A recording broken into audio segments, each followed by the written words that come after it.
मोठे मोठे नारळ घ्यायचे, म्हणजे छान त्याचं भरपूर दूध निघतं.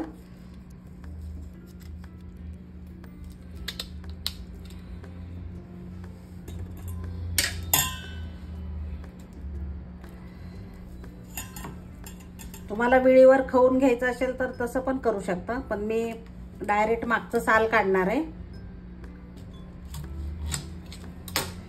हे मागचं साल काढणार पूर्ण आणि मिक्सर मध्ये वाटणार आहे.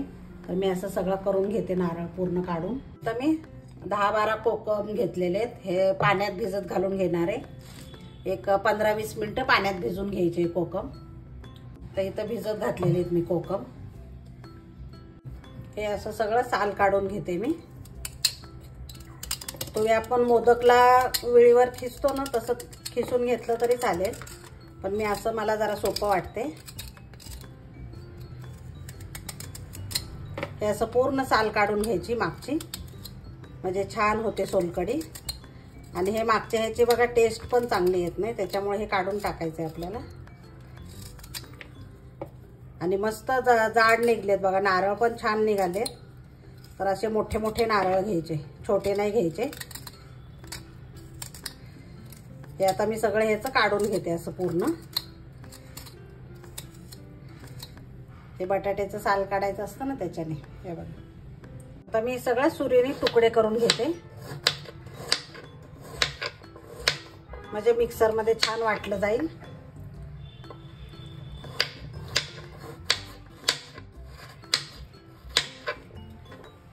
सोलकढीसाठी बघा आता इथे आपण कोथिंबीर घेतलेली, हिरवी मिरची घेतली, एकच घ्यायची, जास्त नाही घ्यायची.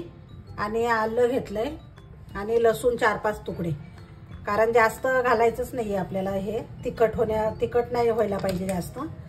पोटाला थंडावा देण्यासाठी असते, त्याच्यामुळे आपल्याला जास्त तिखट नाही करायची. ही कमी तिखट मिरची आहे, तर मी एकच मिरची घालणार आहे.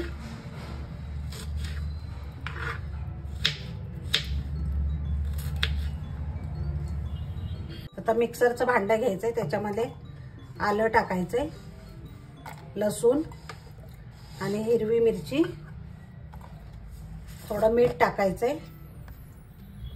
मीठ पण कमीच घालायचं, कारण आमसूलमध्ये मीठ असतं.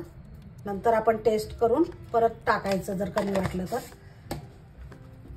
आणि नारळ आपलं बारीक केलेलं नारळ घालायचंय. मी अर्धच घालते, छोट्या भांड्यामध्येच वाटणार आहे. आता याच्यामध्ये पाणी ओतायचं आणि हे दुसऱ्या भांड्यामध्ये मग वाटेल. हे झालं ना की हे वाटणार आहे मी. पूर्ण 2 नारळाची मी करणार आहे सोलकढी. हे मोठं भांडं घेतलंय मी स्वच्छ धुवून आणि गाळणी घेतली. आता हे जे वाटलेलं आहे ना आपलं मिक्सरचं भांड्यामध्ये आपण वाटलेलं आहे, हे बघा किती छान झालेलं आहे. हे टाकायचं याच्यावर आणि कलर पण एकदम सुंदर येतो. तर आता हे पण मी वाटून घेते खोबरं. हे असं घट्ट दूध खाली पडतं बघा. तर आता हे पण मी वाटून घेते नारळ. मी जिरं विसरले होते, तर मी जिरं टाकून घेते थोडंसं. जिरं पण थंड असतं बघा, तर जिरं पण टाकायचं, खूप छान टेस्ट येते.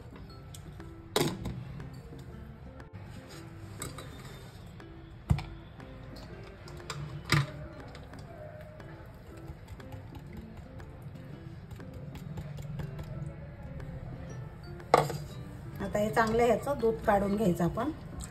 हे बघा मस्त पडतंय घट्ट.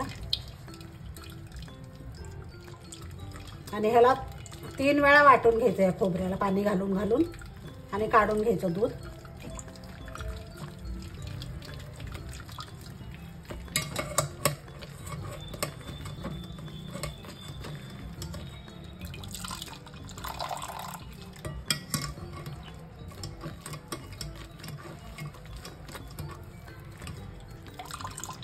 छान निघतंय मस्त घट्ट. हे बघा मंडळी, 3 वेळा मी वाटून घेतलं पूर्ण. असं मस्त एकदम दूध निघालं हे बघा नारळाचं. आणि हे असं चोथा निघालाय. आता हे फेकून द्यायचा चोथा. पूर्ण त्याच्यामधनं काढून घेतलेलं आहे आपण ज्यूस. तर आता कोकम घ्यायचं. हे जे कोकम भिजत घातलेलं आहे आपण ते घ्यायचं. आता ते किती आंबट आहे बघायचं, पाणी काढून ते किती आंबट आहे बघायचं टेस्ट घेऊन, मगच ह्याच्यात थोडं थोडं ॲड करायचं. मी भिजत घातले होते हे.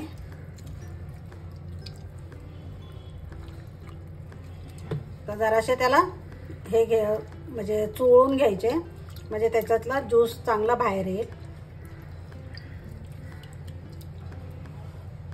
आणि गाळून घ्यायचा बघा.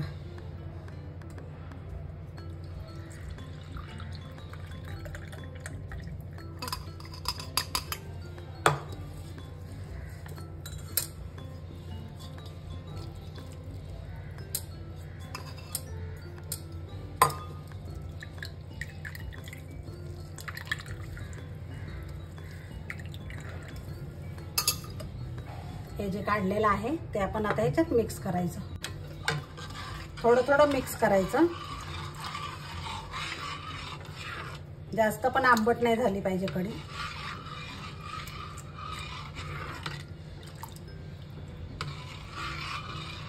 याचा नॅचरल कलर असल्यामुळे जास्त पिंक कलर दिसत नाही बघा.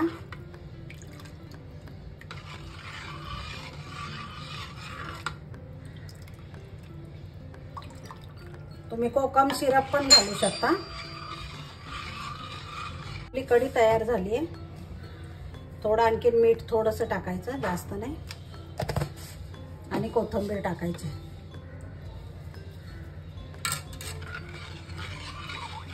ही आपली सोलकढी तयार झाली. आता साखर टाकायची असेल तर थोडीशी टाकू शकता तुम्ही.